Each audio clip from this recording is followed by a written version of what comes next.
Ces derniers mois, avec le développement assisté par IA et le vibe coding, on génère du code. Beaucoup de code.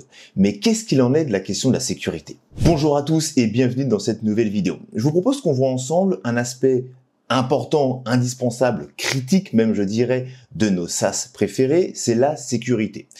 Et je vous propose donc qu'on voit ensemble un workflow complet qui va vous permettre de 1. Détecter les failles de sécurité dans votre SaaS et deuxièmement, les corriger et tout ça grâce à l'IA bien entendu. Alors on est parti, on est sur mon écran directement, je suis sur un projet qui moi pour le coup pour la démonstration est toujours en Laravel 12 et en React. Peu importe, dans tous les cas, le code, le workflow, je mettrai tout dans le petit lien repo GitHub, ça sera adapté en fonction de votre stack à vous, mais la mécanique et le contexte et l'exécution restera strictement la même. Alors, présentation directement du workflow. Alors, j'ai un petit dossier. Je travaille bien entendu avec Claude Code de mon côté. Surtout qu'avec la dernière version de Claude 4.5, j'ai des résultats plutôt cool. Donc, on continue à pousser et faire des tests.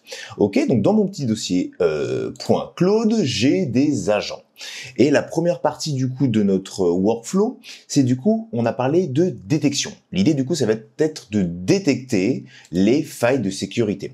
Pour ça, qu'est-ce que j'ai créé? J'ai créé du coup 2 agents. Donc le premier qui nous intéresse, c'est le Security Detector. Alors normalement, si je fais ça et que je zoome, maintenant, on a cette nouvelle petite fonctionnalité. C'était demandé, on me disait qu'on voyait pas très bien la ligne de code, donc je vous permets maintenant je peux zoomer, dézoomer comme ça, c'est super cool, c'est rigolo. Donc voilà. Parenthèse terminée.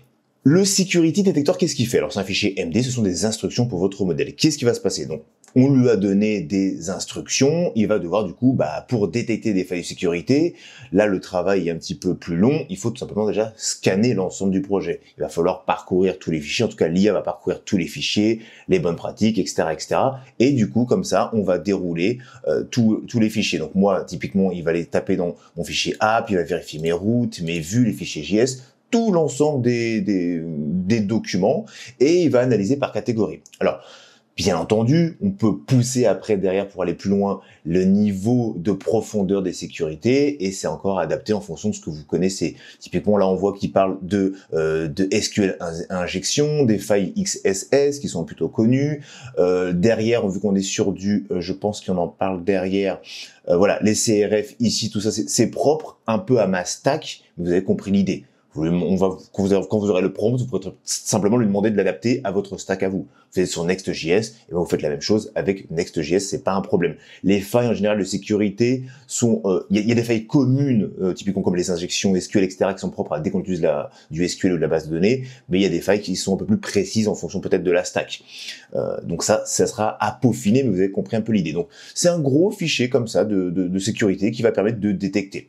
Suite à ça, il a forcément des instructions où il doit classer à chaque fois comme critique, haute, médium, low et juste des informations comme ça. On a un gros prompt comme ça. Donc ça, c'est la première phase. Ensuite, on a une deuxième phase qui va être du coup le Security Fixer. Ah, je vois si vous voyez bien. Oui, parfait. Le Security Fixer, lui, il fait quasiment... Alors, je reviens juste sur le Security Detector, pardon. À la fin, il va nous générer un rapport complet qui va être le security-report.json. Ce fichier-là va servir forcément au fixeur, donc à l'agent qui est là, lui, pour corriger les failles de sécurité. Il va lire ce rapport et faire tout le travail derrière, les modifications des fichiers, les commits, etc., etc., etc. Attention, on vérifie toujours ce que l'IA fait, et on va le voir tout de suite dans quelques instants. Le fixeur va créer un commit, mais attention, on ne push pas. On va devoir faire une phase de vérification. Il y a une phase de vérification, vérifier ce qu'il a fait, pourquoi il a modifié ces fichiers-là, qu'est-ce qu'il a modifié. On ne pousse pas ça directement en dev, en prod, je sais même pas, j'ai pas besoin de vous préciser, on ne le pousse jamais, mais on ne pousse pas ça en dev sans avoir vérifié ce que l'IA nous a généré, on est bien d'accord? Petit rappel. Et bien ce que je vous propose, c'est que directement, on lance du coup le fichier Security Detector. Donc là, on est dans un projet du coup. Là, c'est un boilerplate et qui a été codé comme ça, qui a été un petit peu, on va dire, vibe codé pour le but de la démonstration. Je vous lance tout de suite l'agent et on va voir ce qu'il va détecter comme bonne, mauvaise pratique. Est-ce que j'aurai des erreurs critiques ou pas? Alors, du coup, l'idée, c'est détecte... non, je vais marquer tout simplement... Analyse my code et je vais du coup taguer mon agent qui est /agent qui s'appelle, on a dit, detector, security detector. Donc, je lui dis d'analyser mon code en passant cette instruction-là au security detector. Là, à ce moment-là, le LLM, pour ceux qui autour de ça tourne, je veux vous rappeler quand même, il va récupérer ce fichier .md, lire l'ensemble des instructions et il va commencer à se mettre à travailler. Alors, je pense que ça risque d'être un petit peu long, on va pas se mentir, parce qu'il doit scanner l'ensemble du fichier, même si la codebase n'est pas énorme, il y a quand même des choses à lire et à prendre en compte, donc je vous récupère dès que c'est terminé. Alors, je vais juste le relancer parce qu'il n'a pas bien compris ce que je lui ai dit analyse et j'ai tagué le dossier agent avec un arrobas comme on voit juste en dessous et du coup on voit que du coup il a analysé carrément le document. Et là du coup quand je lui dis simplement je lui ai passé là on voit à l'instant ce qu'on voit bien là voilà on voit que je lui ai passé du coup simplement je lui ai dit je vais taguer le document et il me dit ok je vois que c'est un fichier, qu'est-ce que je fais avec run the security scan following this process, etc. Donc on va récupérer ça tout simplement parce que il veut quelque chose de précis. On va lui répondre que oui, on veut que tu lances du coup un scan de sécurité. Il est parti, il va me lancer du coup le petit scan de sécurité grâce à cet agent. On revient cette fois-ci quand c'est terminé. Alors, je vous récupère tout de suite. Je vois qu'il n'a pas encore terminé, mais on approche de la fin, ce qu'il est en train de générer du coup le petit fichier. On voit juste ici, si je zoome, il est en train de générer le fichier sécurité report.json, donc qui va être du coup le résultat de toute son analyse. Donc, je vais pouvoir rezoomer un petit peu, vous montrer ce qu'il a regardé. Donc voilà, il a parcouru carrément toute la codebase. Hein. Donc, il cherche les routes PHP, toutes les routes. Il est parti vraiment partout. Il cherche les patterns. Il scanne tout. Là, c'est vraiment une étape de scanning et derrière en gros juste après ça on voit qu'il est en train du coup cette fois-ci de me générer le rapport, il les range par catégorie, donc en fait il est en train tout simplement de respecter ce qu'on lui a donné comme critère tout simplement juste au-dessus. Donc là on voit bien qu'ici il y aura du coup des catégories normalement critical, height, medium, low ou juste info et normalement à la fin on devrait voir tout ça un mini rapport dans le terminal et le rapport complet qui servira du coup au fixeur dans un fichier du coup security.json. Alors qu'est-ce qu'il nous fait? Phase numéro 4, display summary in terminal. Donc là il est en train de faire c'est ce que je disais. Là c'est ce qu'on va voir ça du coup dans le terminal. Donc on peut considérer qu'il a terminé. Donc forcément cette étape-là peut être plus ou moins longue en fonction de votre code base. Petit point d'attention, on aurait pu du coup le mettre en mode ultra sync avec en gros pour améliorer du coup le détecteur les bonnes pratiques ou si vous avez des sources qui définissent la bonne pratique de certains composants au point de vue de la sécurité, vous les insérez tout simplement dans votre fichier détecteur et il sera du coup que si il tombe sur un pattern et il va le comparer avec la bonne pratique et si elle n'est pas bonne, vous direz attention, ce pattern-là du coup, parce que peut-être qu'il n'est pas au courant, peut-être que c'est une nouvelle faille de sécurité qui est mise à jour, qui vient d'être découverte en gros il y a 5 jours, forcément le LLM n'est pas forcément au courant en fonction de ses sources, donc autant lui donner le maximum d'informations possibles pour être le plus précis possible. Donc si vous avez des sources, on pourrait imaginer au niveau sécurité sur votre framework préféré par exemple, vous partez sur ces sources-là, vous pouvez même scraper, vérifier s'il y a des nouvelles failles. Si les failles sont détectées, alors vous l'injectez dans votre modèle, votre base de données de failles, et derrière, quand le détecteur va passer, il va se servir de sorte de RAG de documentation à jour de sécurité, et il va taper dedans pour pouvoir du coup vérifier la codebase. On peut imaginer plein de choses comme ça. La pensée va rester simple, c'est source qui est existant, et si déjà vous corrigez les failles de sécurité qui sont détectées par l'IA sur des choses connues et reconnues, vous avez déjà une base qui est plutôt bonne, on peut le dire ça comme ça. Ok, alors là il a vraiment tout terminé, ça y est, je vais rezoomer de ce sens-là. Petite parenthèse rapide, si tu veux intégrer l'IA dans ton SaaS mais de façon vraiment utile, que ce soit dans ton produit ou dans ton process de développement, je t'invite à cliquer sur le premier lien en description. On t'offre un diagnostic stratégique 100% offert. Tu viens avec ton projet, on t'aide à identifier les bons leviers IA, sans complexité, et ça que tu bosses avec nous ou pas par la suite. C'est ce qui nous a sorti. Alors, il a généré une ligne sur le rapport JSON, scan de sécurité terminé, donc j'ai 0 critique, ok. J'en ai une qui est haute quand même, 4 médiums, 3 low et juste de l'info. Donc il y a quand même au total, il m'a détecté, dans tous les cas, 13 vulnérabilités détectées. Il a analysé 130 fichiers, on le voit, etc. Donc encore une fois, la codebase sera grosse, potentiellement vous verrez plein de fichiers. Qu'est-ce qu'il a détecté comme vulnérabilité? Alors, il y a un auth callback sans vérification mail dans mon contrôleur de Google Auth Controller qui me permet en fait tout simplement d'autoriser l'authentification et l'inscription par Google. Ça, c'est plutôt cool. Protection CSRF Webhook Stripe. Vérifier que Stripe Webhook secret est configuré. Bon, à la limite, ça, ok. Medium, route souscription sans middleware, ok. Il y a des logs qui exposent les emails et les noms. Ça, c'est très intéressant. Si on a oublié de faire des choses, en gros, en développement, on a oublié de mettre des choses, je vais zoomer, pardon. On a oublié de mettre des choses de retirer des choses pendant le développement, des consoles logs qui vont venir print des infos de user, par exemple, c'est souvent ce que font les développeurs, etc. Bah là, au moins, il peut nous le rappeler, c'est cool. En-tête sécurisée, HTTP manquante, ok. Politique de mot de passe faible. Bon, très intéressant. Point positif, pas d'SQL d'injection, pas de XSS, donc ça c'est tout ce qui est passé, on va dire, au niveau du test, donc c'est plutôt cool. Et derrière, on a un petit rapport. Donc normalement, j'ai un security JSON qui a popé, qui est présent ici. On va masquer ça un instant. Et là, normalement, si je regarde effectivement, j'ai du coup mon fichier security.json qui a été généré. Et ce qui est plutôt cool, c'est un format JSON et qui est très bien lisible, qui est très lisible pour les IA, pour les LM, vu que c'est très bien structuré, c'est plutôt cool. Donc on sait que maintenant, notre fixeur, donc le deuxième agent, on va utiliser ce document-là, ce fichier-là, tout simplement pour corriger et patcher toutes ces potentielles failles. Alors là, je vais dire, pour pas que ce soit trop long quand même, parce que vous comprenez le principe, on veut dire par exemple je veux que tu corriges les 2 failles de sécurité sur les vulnérabilités height. Comme ça, on va se dire, c'est les plus critiques, corrigeons-les maintenant, ok? Alors, fixe, je vais lui parler en français, parce que le document est en français, on va lui parler en français. Corrige les failles de sécurité, on va dire ça comme ça, de niveau, on a dit c'est height qu'il l'appelle, c'est ça? Ouais, height, de niveau height. De niveau height, dans le niveau height. Normalement, j'ai pas besoin je vais faire un test. Je vais pas le préciser quel document. Il est censé savoir quel document est à utiliser, c'est-à-dire le security report, vu que c'est dans le prompt initial de security fixer. Si on regarde security fixer, on voit bien qu'ici, hop, je vais rezoomer. Ici, il fait quoi? Lire et analyser le rapport de JSON, sachant que le rapport de JSON se trouve ici, etc. Et là, on a toute la structure, tout le prompt qui lui est passé. Donc, vraiment, j'ai pas besoin de lui passer ce petit prompt-là. Et je veux dire que je vais taguer quand même mon agent. Je vais quand même préciser quel agent on va lui parler. Et on va parler du coup au fixeur. Corrige les failles de sécurité de niveau height. On est parti. Là, normalement, il va pouvoir lancer. Alors, qu'est-ce qu'il me dit? Use plan to prépare le complex request. Ah non, c'est une question, oui. Avec la mise à jour de Cloud Code, il me pose une question qui est totalement comme ça. Comment est Cloud Code pendant cette session? Bad, fine, good. Écoute, on va lui répondre après, parce que s'il me casse mon prompt, j'ai pas envie. Donc là, on voit bien qu'il a l'air de bien cibler les failles de sécurité height, parce que on parle du coup de strip webhook, et on parle dans la sécurité.json en height GC2 là.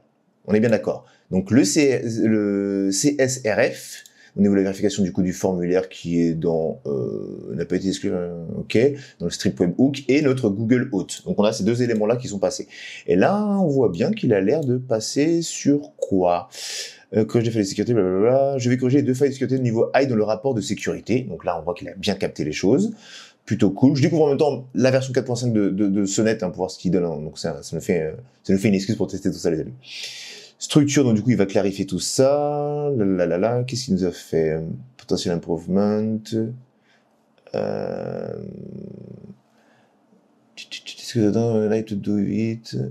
Je suis monté beaucoup trop là, enfin quand je suis en train de lire des trucs, les rapports de tout à l'heure, ils sont pour moi. Donc on en était là. Voilà. 2 agents, je vais corriger 2 failles de sécurité. Tac, tac, tac. C'est quand j'ai cliqué sur la molette pour vous faire zoom, ça va faire remonter, je pense.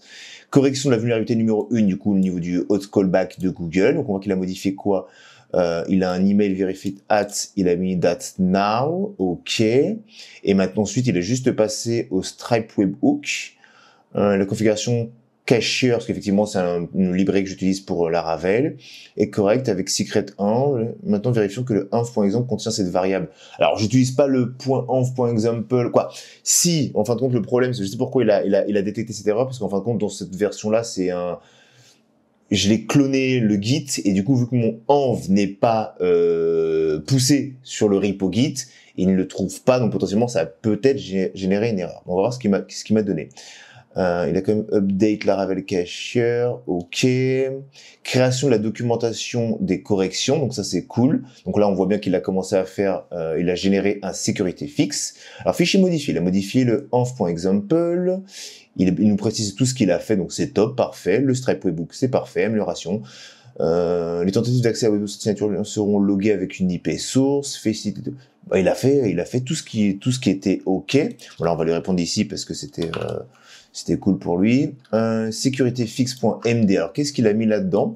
Il nous a fait un rapport complet. Donc, qu'est-ce qui a été corrigé dans la vulnérabilité, ici, là, là et là. J'ai envie de dire, c'est pas mal du tout. C'est pas mal du tout. Maintenant, je vais voir parce qu'il y avait une autre et dernière étape qui faisait partie du process. C'était aussi au niveau des commits. Alors, au niveau du commit, qu'est-ce qu'il nous a fait? On voit bien que, commit? Il n'a pas généré le commit, cependant. C'est un mal pour un bien, parce qu'en y réfléchissant, je pense que c'est peut-être pas la meilleure des idées. Dans un monde idéal, c'est quand même de vérifier les changements qui ont été effectués. Pourquoi il est cassé comme ça? Qu'est-ce qui lui arrive à lui? Un instant. Voilà. C'est comme de vérifier les changements qui ont été faits. Donc, on voit bien qu'il a touché au fichier env.example parce qu'il contenait strictement rien. Bon, voilà. Là, je lui ai demandé un prompt. Je lui ai dit, parce que effectivement, normalement, dans le security, dans mon agent qui est juste ici, le fixeur, exactement. Hop.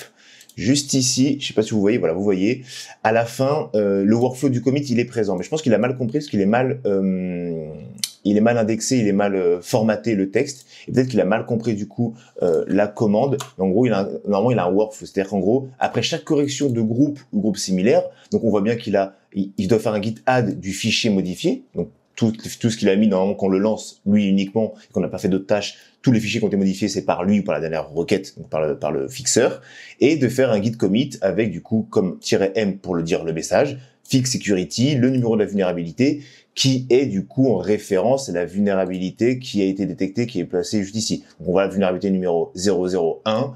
Donc normalement dans le commit, je suis censé avoir vulnérabilité 001. Donc là je sais pas ce qu'il m'a fait.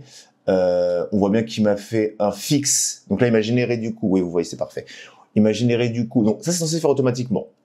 En vrai, vous n'êtes pas obligé de l'avoir. Faut pas le rendre obligatoire ce process. Mieux vaut vérifier dans tous les cas que tout est ok, mais au pire des cas, vous êtes sur une branche de travail, normalement, il a fait la correction, vous la validez, ensuite vous pouvez dire en gros, comme je viens de faire, fais-moi le commit maintenant qui est propre. Ça vous évite tout simplement d'avoir à taper un message de commit détaillé, et on voit bien qu'à chaque fois, il a fait une branche par groupe de ce qu'il a modifié, donc un push. Donc c'est plutôt cool. On voit bien qu'ici j'ai un message qui est fixe, le Google Auth, donc avec le nom de la vulnérabilité, un message qui est clair, et derrière le fichier qui est associé, qui a été modifié, où on a modifié du coup le date now. Pareil pour le sécurité, la vulnérabilité numéro 2, il m'a généré du coup un petit commit avec le bon message, la bonne vulnérabilité, et les fichiers intérieurs qui ont été associés et qui ont été modifiés. Donc c'est plutôt clean, c'est plutôt propre. Donc voilà, il y a deux écoles en fonction de votre pipeline ou de votre workflow à vous. Ça va dépendre, vous pouvez du coup le forcer, le rendre automatique ou le faire en manuel tout simplement. Donc voilà, dès à présent, vous avez maintenant plus d'excuses pour générer du coup des SaaS et créer et produire des SaaS qui sont sécurisés. Alors attention, bien entendu, petite piqûre de rappel, une vérification humaine n'est en aucun cas à exclure. On vérifie toujours ce que l'IA a vérifié avant de pousser sur sa branche de travail, sur son repo. C'est toujours intéressant. Si vous avez vibe codé, je pense que ça peut être une bonne idée de commencer d'utiliser ce workflow.